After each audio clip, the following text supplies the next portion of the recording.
Okay, we're gonna go ahead and get started. So when you log into Intact, make sure that you're using Google Chrome.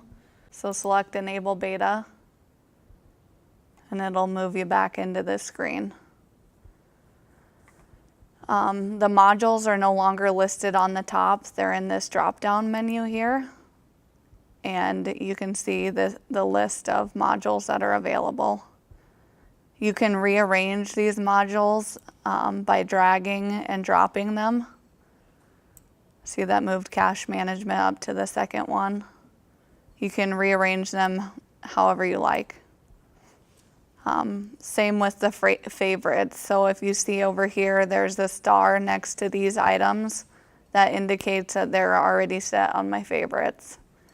You unstar or select the star and then select the trash can to get rid of that from your favorite items. And then you can star it again to make it added back onto your favorites. You can get to the overview screen now by selecting this overview button, or you can double click on the module that you want to get into. If you're in this purchasing module, it'll bring up the favorites for the purchasing, and you can drag and drop these just like you did on the other one. So if you always use this transaction definitions, you can bring it up to the top.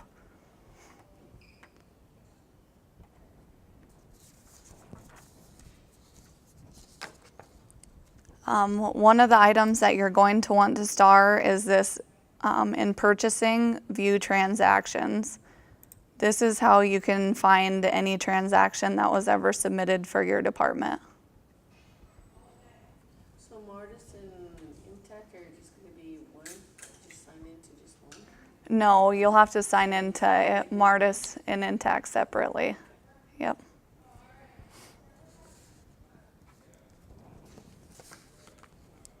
Okay, to get to the workflows now, you can select this purchasing arrow and then either under quote, order, or invoice.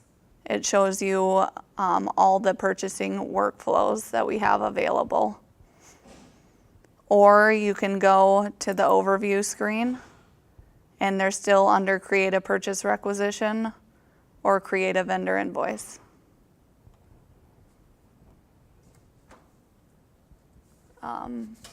We're going to move on and review the purchasing workflows that are available. So the cash assistance workflow is used only for human services program. Child support payments are used only for the child support program. Credit card authorization requests, if you notice on this packet, it's highlighted in yellow. I'll bring that packet up on the screen.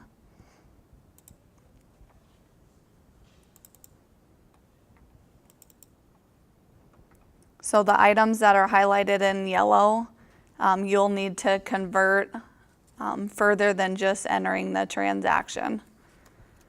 So human services, caseworkers use the credit card authorization workflow to take clients shopping, and they use US Bank as their vendor when they fill out these. If you don't belong in human services and you still need to purchase an item with a credit card, you can enter a credit card authorization request and you'll use the actual website as the vendor. So if that website isn't already a vendor, you'll have to get a hold of Cheryl to add that as a new vendor. And then you'll notice that credit card authorization requests, they get submitted and then approved. They get converted to a purchase order by SHAR, and then you guys have to come back in and attach the receipts and convert to a vendor invoice or a justification workflow. You'll also want to change the reference field to the description of the purchase and vendor doc field to the reference number on the receipt, and make sure you add your receipt as an attachment. If the price changed from what it was originally requested, you'll need to convert to a vendor invoice and change that price. If it's more than originally requested, you'll have to convert to a justification workflow. And I'll show you how to do that later. The credit workflow is only used for the credit department. Emergency requisitions are when you miss the Tuesday deadline and you need a check cut right away, but these aren't for emergency purchase orders. So if you need a PO right away, you need to submit it in the standard request, and you'll be able to look and see who needs to approve that, and contact those people and let them know that you need it right away to approve it quickly. And then SHAR will convert it to a purchase order for you. So an example of an emergency is a death in the community, and it's not to be used for I forgot and I need it right away. Next workflow is the fixed asset workflow. Again, this is another one that you will have to come back in and either convert to a vendor invoice or a justification workflow. Purchases, and it's used for purchases over $5,000 that need to be tracked as capital assets. Use that 5,800 as your item ID, that's the capital outlay account. And examples of these purchases are vehicles and new construction projects. In-house purchase order is the next workflow that's available. And this is purchases you need to check before you can provide a receipt or an invoice for. Once the purchase is taken place, the receipt will need to be attached to the purchase record for backup. And I'll also show you how to do this later. Next is IT purchase requisitions. This is for purchases for IT-related equipment like computers, printers, and monitors. This is stuff that Sandra used to track. Erica Dunn is now the inventory/insurance personnel, and so she's the one that's going to come by and tag those items. You won't need to enter like ink if you purchase that. That can go through a standard purchase request. The only time it would need to go through the IT one is if you purchased a computer and then you purchased ink with it, and then you just throw it all in the IT purchase requisition. You wouldn't break it out. Do we do that too for like if we want a quote from Brandon? We're supposed to do it in the IT thing? Yep, any quotes from Brandon you'll want to enter through IT purchase requisition. Minor distribution payments are only for finance and enrollment to use. Standard purchase requisition are vendors that the tribe already has an account set up with. These are vendors that will take a purchase order. Examples of these vendors are All Native Solutions and Hy-Vee. Travel reimbursements are to be used when finance pays the employee the difference of the original travel request and the travel reconciliation. Travel requests are used for employees going on travel that need paid per diem, mileage, car rental, luggage, and other conference-related fees.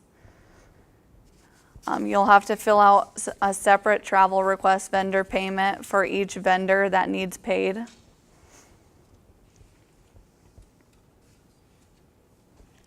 If you're booking your flight on Agencia, you'll use Card Member Services as the vendor. If you have a tribal credit card that you log into or that you use to pay for the hotel, you'll have to enter a travel request vendor payment using US Bank as the vendor. And then a separate travel request vendor payment needs filled out for registration fees. The last workflow available is vendor invoice no purchase order or no PO. Purchases that are recurring and we already have an invoice for. So Nebraska Public Power, H2O for you, Burt County, Verizon, contractual payments, anything that's monthly that we always pay. and you have the backup before you can enter it into the system. Any questions on the purchasing workflows? On the standard rec, do we have to close them? Yes, if you purchase or if you enter a standard requisition in there and you decide not to purchase that, when it gets converted to a purchase order, you'll have to give finance that purchase order number and let them know to close it out, that it's not going to be purchased. So how about, we purchased, some diesel, and we didn't know how much it was gonna cost, so we put 500, and, when they sent the invoice, it wasn't that amount. Or they put the gallons on there, so it was wrong. So Uh-huh. we do a justification, Okay? and then, so do I have to close that justification in order for it to be paid? No, So It, what happens if I do? how, Because it didn't get paid, and I did it in March, mm-hmm, and then that's when I asked yesterday about it. So I was like, because it happened a couple times, even like with Martus, remember we did that blanket? yeah, Do I have to close them in order for them to be paid? no, if you convert Or do I to, ever have to close? you don't ever have to close. If you decide not to purchase an item, that's when finance will need to close it for you. Oh, okay. But if it gets converted to a justification workflow, it goes to an approved vendor invoice by accounts payable, and then it gets paid. So once Alan approves it, then I don't have to do anything? Yep, All I have to go through is to the vendor invoice, and then you guys take it from there? yep. Okay. Vendor invoice or justification, either one of those. All right, so I'm going to open up a credit card authorization request and show you how we can convert that to a justification workflow or a vendor invoice. So you'll go to purchasing,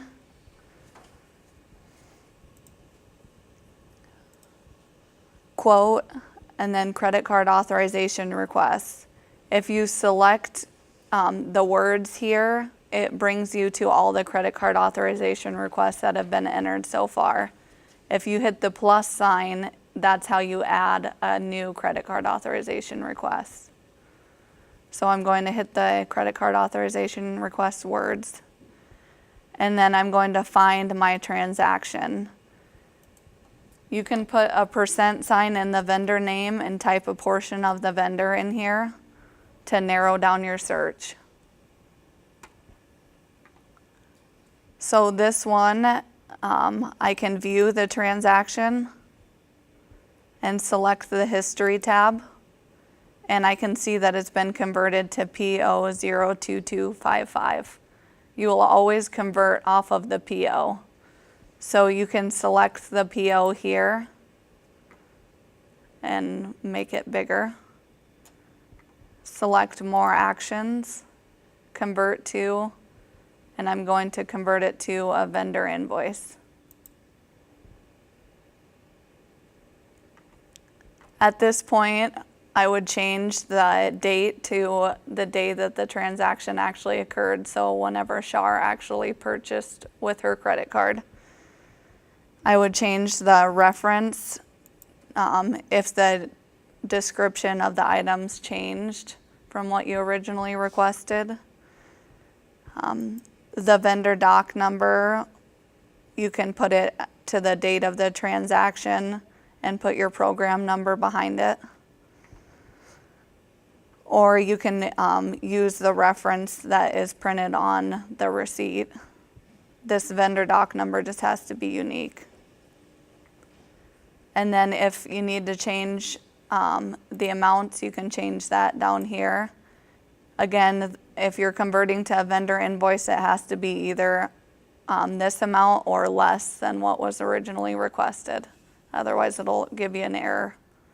And make sure you're adding a new attachment by selecting the drop-down and add.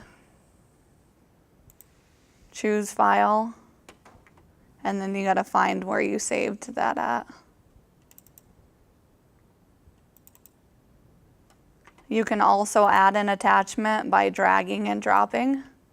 If you select that and pull it over, then it adds it as well. I'm gonna delete that one out. And then make sure you save after it gets to 100%. As long as everything's okay in this transaction, you can go ahead and post the transaction. At this point, finance would take that transaction and get it paid with the charge card as the vendor.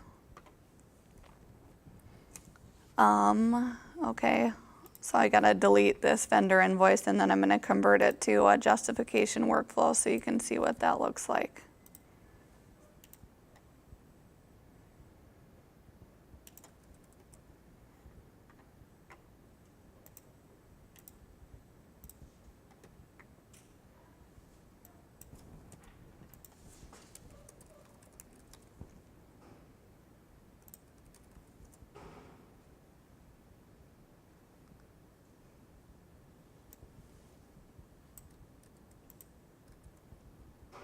I'm gonna add, you can add as many filters up here to the top as you need to find the transaction.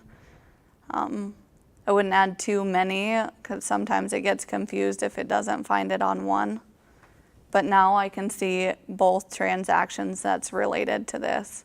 So this is the other way that you can convert it to a vendor invoice or a justification workflow. Go ahead and find that purchase order and select the convert. And then I'm going to pick justification workflow this time. Again, I would go and change the date to the date of the transaction, the reference if needed, the vendor doc number, add my new attachment,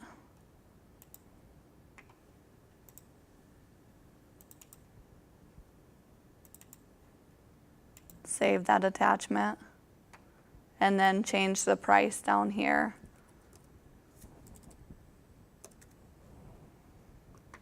If at this time you needed to change the account that it was charged to, you could change that as well by selecting in this item ID and picking a new one. Once you're finished, go ahead and hit submit. Oh, it's saying that urgent payment priority is not valid for this transaction, so I need to change this payment priority to normal and resubmit.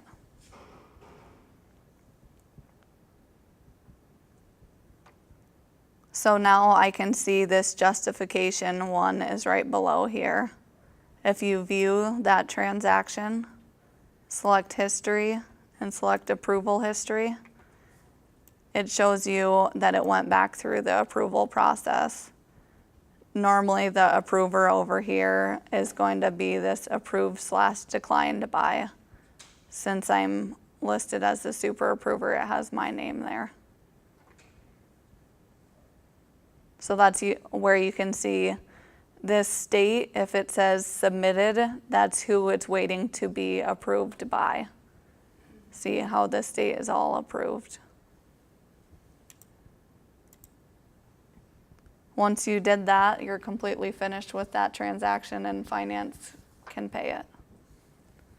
The next one is an in-house purchase order. I'm going to show you how to come back in and attach a receipt to those.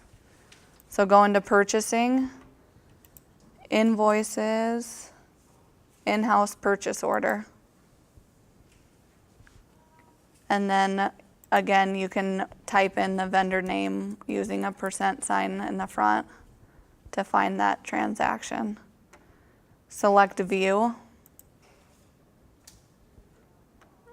Select the attachment and hit edit. Now you can either drag or drop or use the choose files option.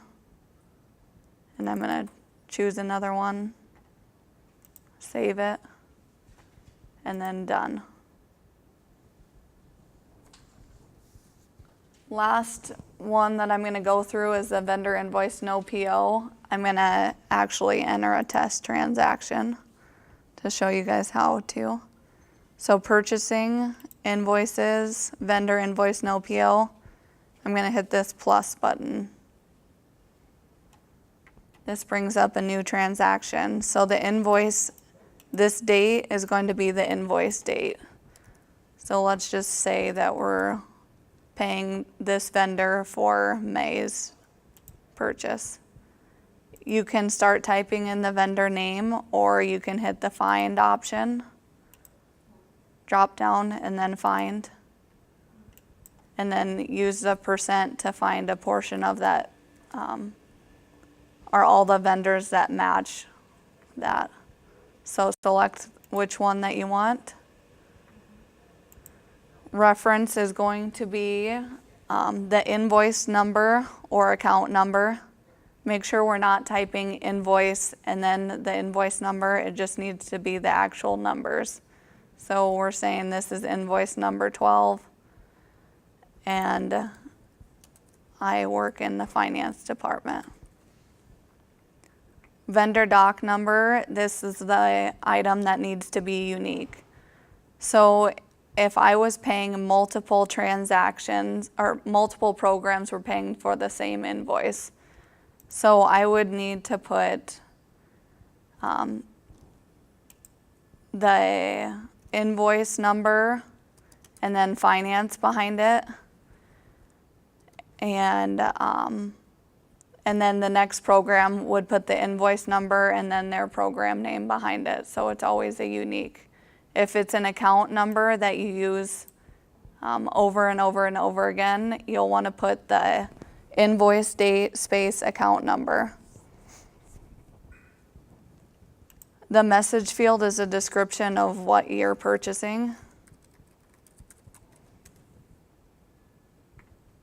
If you need it paid a different way, you can select these, like program will pick up, or just mail the check. Did that change since the last time I did it? What? Because I usually put the account numbers in the reference box, and then I have to put the date and then facilities and then number them in the vendor document. That's what my directions are too. Yeah. If you have I'm just using an invoice as an example. If it's just an account number that is provided, you'll want to put that account number in the reference field. Yeah, then you can put the department. The date, department, and number in the vendor doc. Yep, that'll be fine. And then find which funding source you're trying to pay, which account you're trying to pay it out of. If you know the name of the account, you can start typing that in, or the number. Quantity can either be listed at 1, and then you can put the total invoice amount like this, or you can put 50 items at $1 a piece. As long as the extended price is the total amount you're trying to pay, it's fine either way. Then you go ahead and you'll submit this transaction. Once you're done with the vendor invoice, no PO, there's no conversion after that. Accounts payable does its thing and gets the bill paid.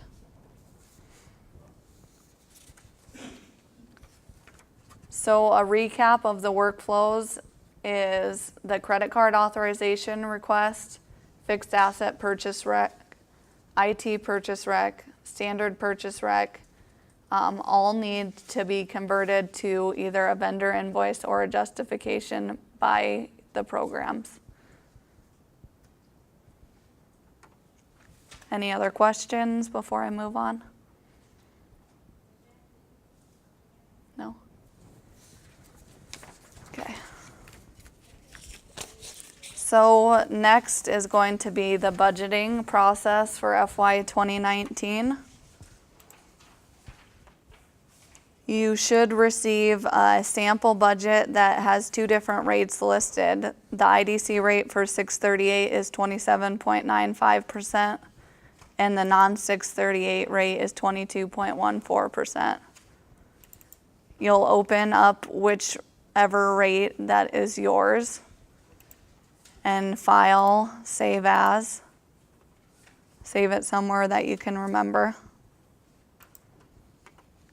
Change this sample to the fund number and the fund name.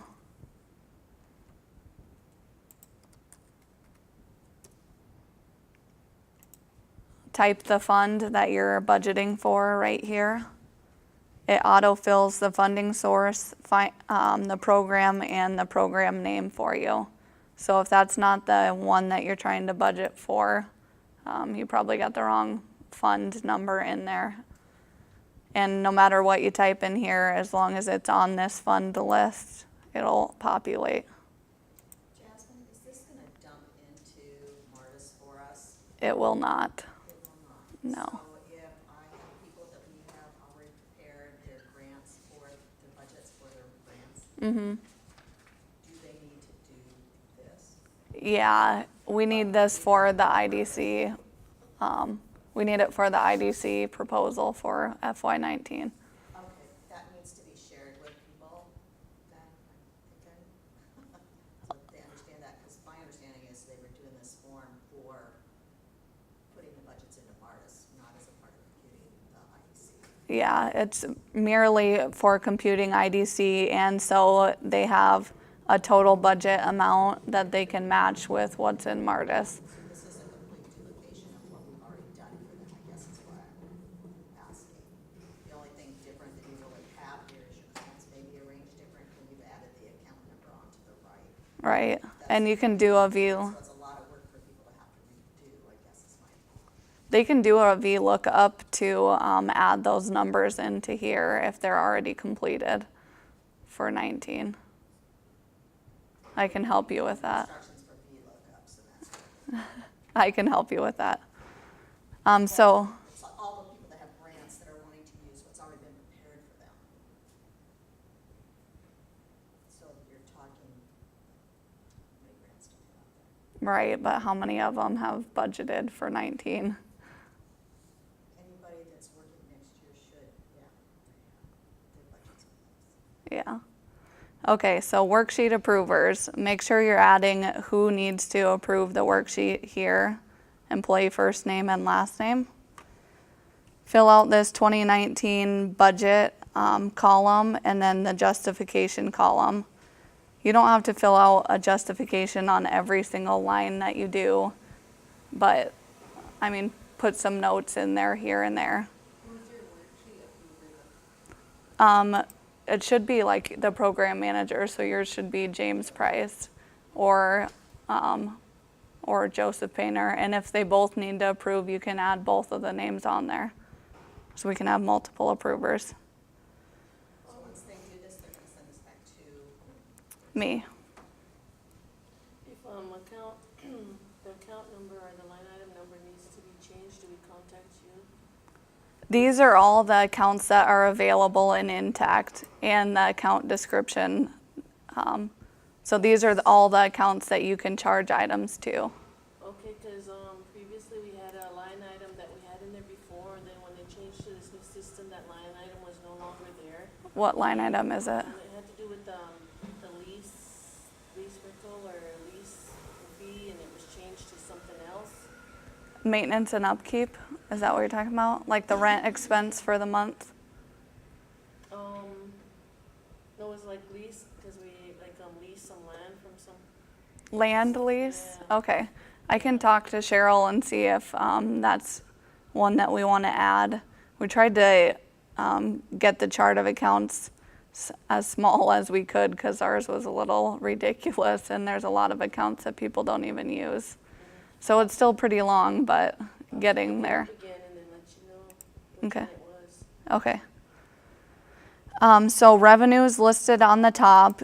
If you're doing a grant, this should be the total grant award for FY19. here's another question for you on that, for the grant people. What if the grant is not on the fiscal year where you want it? Still, they can fill out this because it's based on 12 months, unless if they are any less than 12 months, I guess. 12 months, but I guess what I was thinking is I know, for example, the court's gonna have some that start January 1 and December 31st, that type of thing. Yeah. They can go ahead and still fill this out. If you do have an odd fiscal year or if your grant's on a calendar year, put it up at the top so we know that it needs to not follow our fiscal year. When you actually enter it into Martus, I'll show you where you'll enter that information. Until September for next year? Mm-hmm. Do we just estimate that? Or when is this due? Yeah, I would, we said this morning that budget like it's going to get approved. And if it doesn't get approved, then we'll have to do a budget mod at that point. So due date wise, the 15th is the planning meeting, and then I'm thinking we're trying to have them approved by the end of the month, but that might be a little too soon. And you sent these out, or you will send? I sent these to all the program directors, so if you haven't received them, I can send that to you. Stop after and let me know again. I'll write it down. Who's providing the salary information? We're supposed to put that together ourselves this time. No, I have the salary information that's getting sent out to you guys as well. It just hasn't, okay. Yep. So revenue is at the top, expenses are at the bottom. You can list your employee, and then I would, in column D, put what their job title is. You'll get a salary sheet that looks like this, that has salary calculations on here.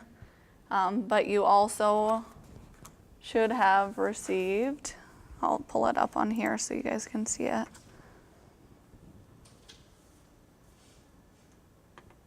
This salary and fringe calculation, and this tells you how to calculate employees' salaries. The part that was missing on here, Jasmine, and maybe you've already addressed this with the group this morning, I hope, is where do they get the workman's comp rates? The work comp rate will come on the salary sheet that I provide you. See right here, this work comp rate, it'll be filled out, and it has by employee what their work comp rate is. The salary sheet also has the employer paid medical, and so you can see which employees have medical insurance, and the 401k as well is listed here, so you know which employees are elected in either of those benefits. And that's a question that you probably should ask your employees too, if they plan on at some point taking the health insurance if they don't already have it, so you can plan for that. Or retirement. Okay, and those calculations, descriptions are also in column H, so if you don't want to go back and forth, you can see how each needs calculated. So we don't have to put the amounts in there, we just put the name and job description? Salary? Job description here, amount in column C. Column C is all the amounts that'll be listed. The salaries, it'll auto sum the total salaries for you right here. Same with this when you add the Christmas bonus in there. We've got the Christmas bonus listed as with the same as last year. Use this column H.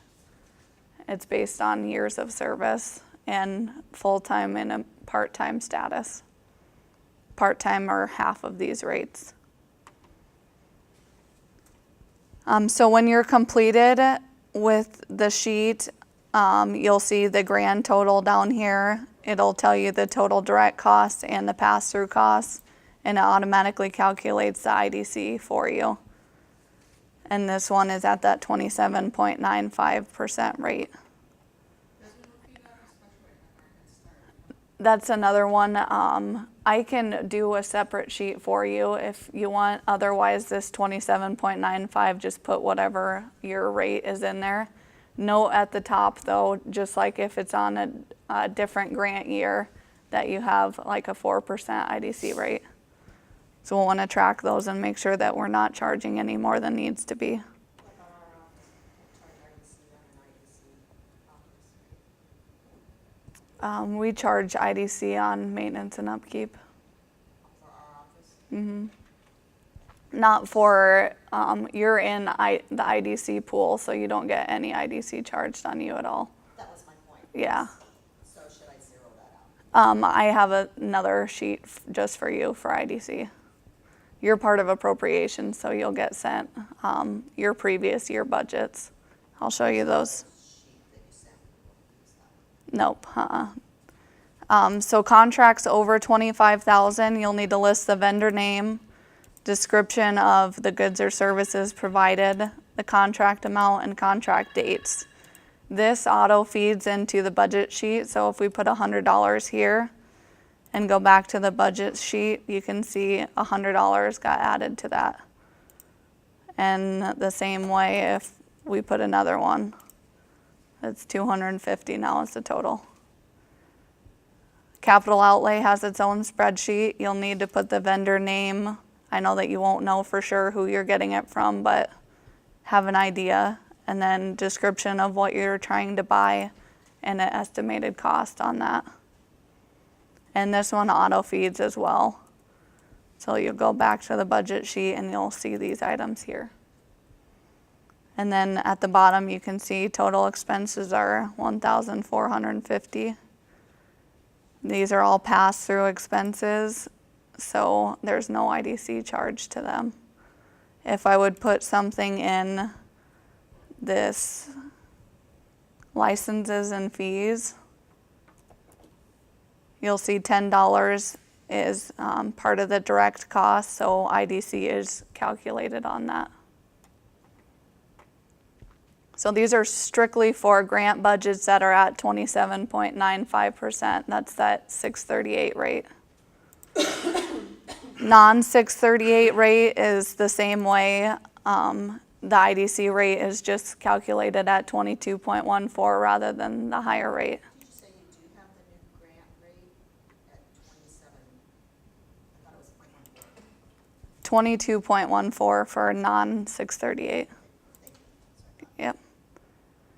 Okay, so next is appropriations budgets. If your program is appropriated, you will receive a spreadsheet that looks a little bit different than those.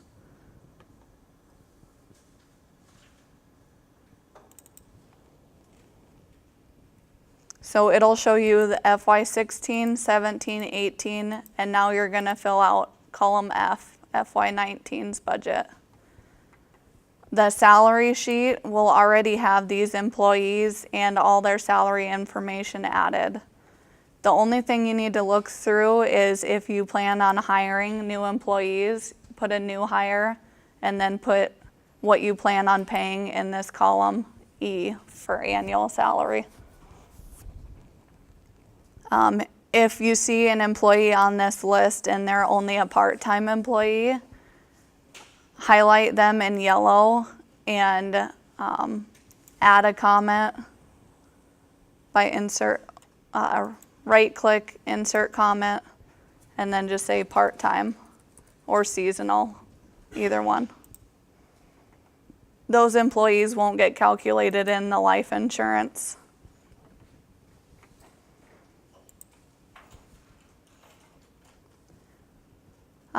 So for appropriations, the main thing is looking at the salary sheet, making sure everything's correct, part-time status, or any new hires need to be added. The rest of the calculations I will do. And then you'll want to fill out from row 115 all the way down to 199. And again, this has the same contracts that are over 25,000. You'll want to fill out in this spread or in this tab, and then capital outlay in this tab, which auto feeds into the budget. Make sure, what? Sorry, if the only thing in appropriations is travel, I won't have to add amounts and all that other stuff, or do you still need zero amounts and all that other stuff? I have your spreadsheet as part of tribal appropriations, so you're gonna calculate all of it, but what tribal appropriations will pay will just be your travel, so we can So fix all the that. numbers- all my numbers will be inputted in that one. Yep, Okay. yep. All right. Any questions on tribal appropriations budgets? Yeah, can you do it again? Sorry. It's all right. Okay, we're gonna move on to actually entering the budget into Martus tools. So if you haven't logged into Martus, get logged in. If you don't know your login information, send me an email and I'll get it sent out. Make sure you're using Google Chrome again. Yep. So your main page should look like this when you log in. You'll go to Planner and then Worksheets.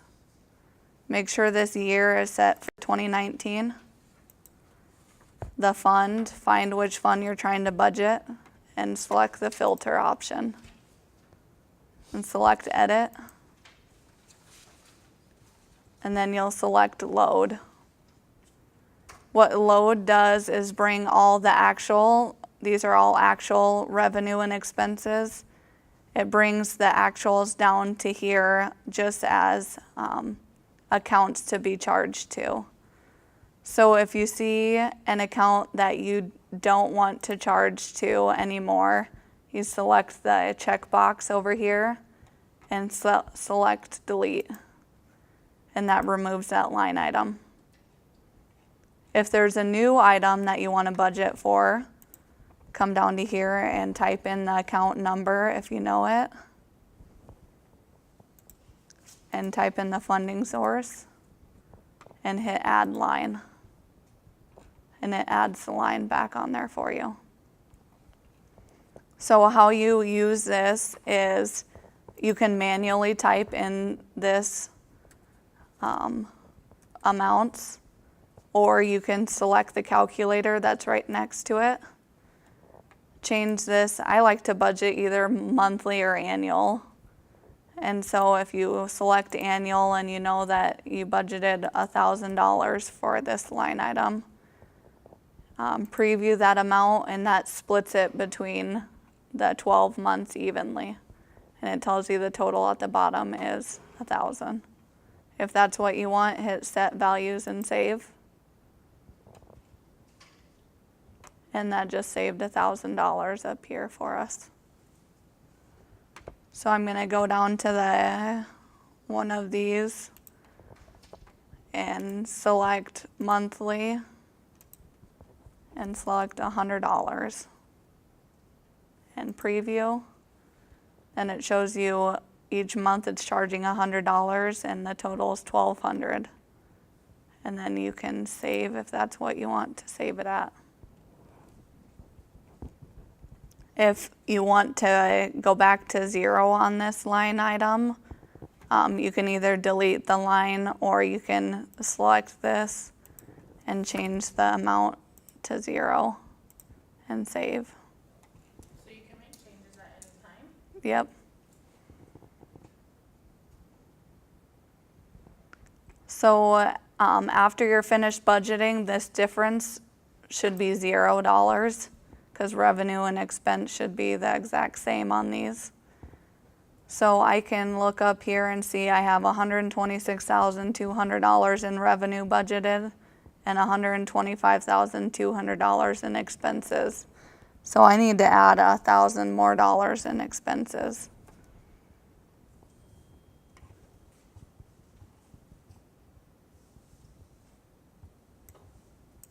Also, can move our money around at any time Oops. for each line item that needs it. Yep.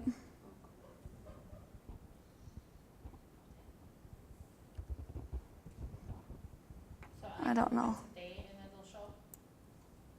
This is just for FY19. This isn't the change request that we submitted. We can go through a change request if you want to do one. Yeah, okay.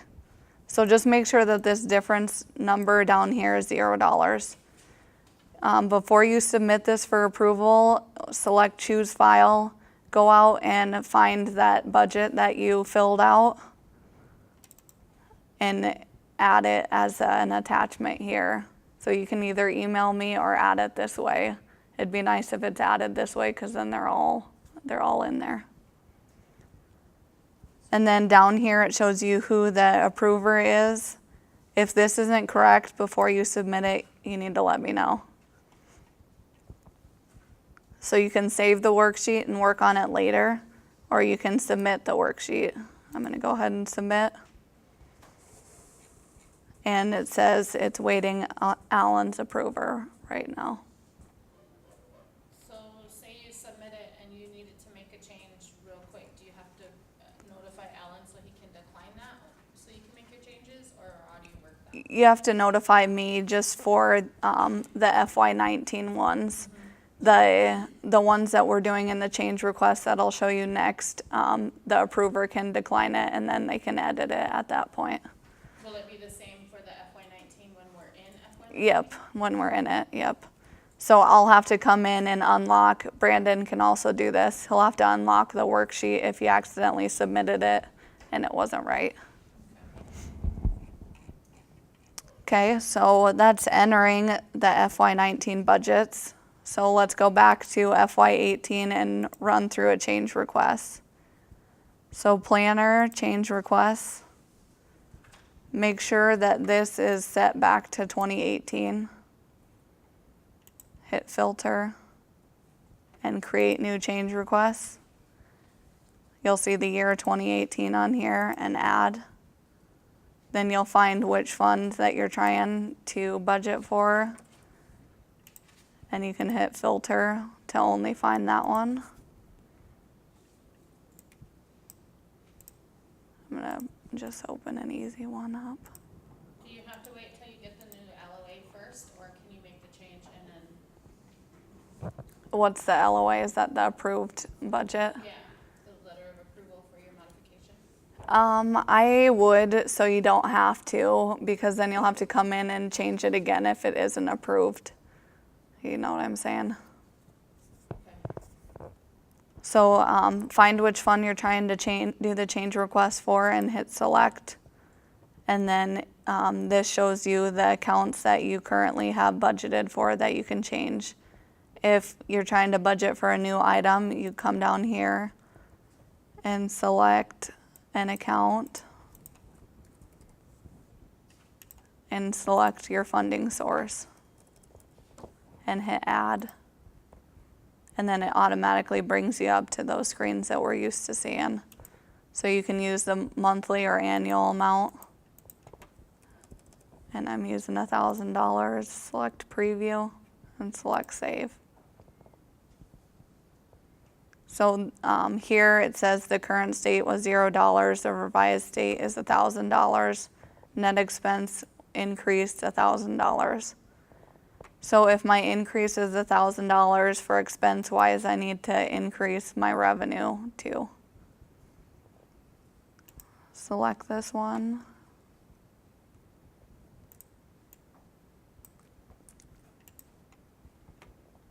Change that to annual and move that up 1,000.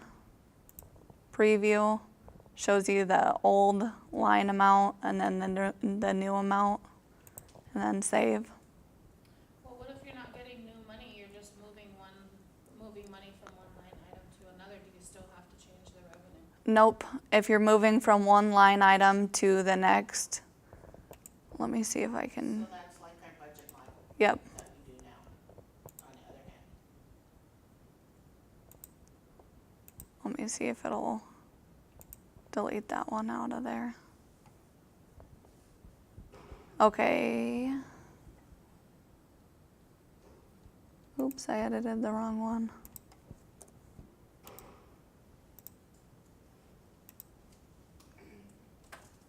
Okay, I'm gonna bring this one back up and put $1,000 in here again as the annual amount, preview, save. And so now I would need to add an expense and subtract $1,000 away. So minor equipment's already budgeted for. I would select that line item. And instead of 5,000, it needs to be 4,000. Oh, okay. Annual amount, preview, save.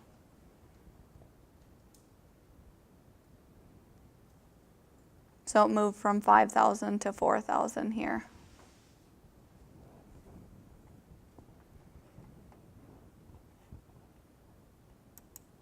I don't know why that didn't delete.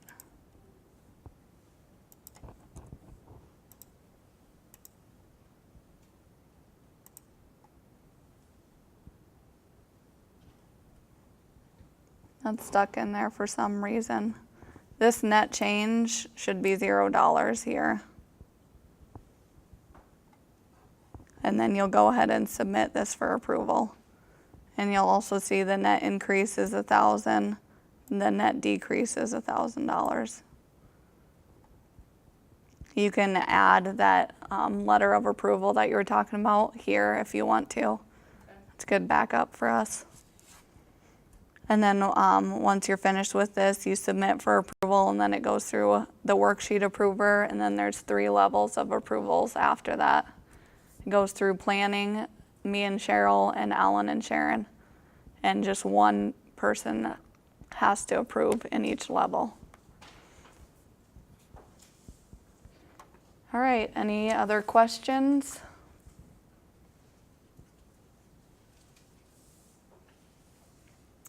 Okay, well, that's all I have. Thanks for coming. If you didn't sign in yet, there's a sign-in sheet, and I can also give you the packets.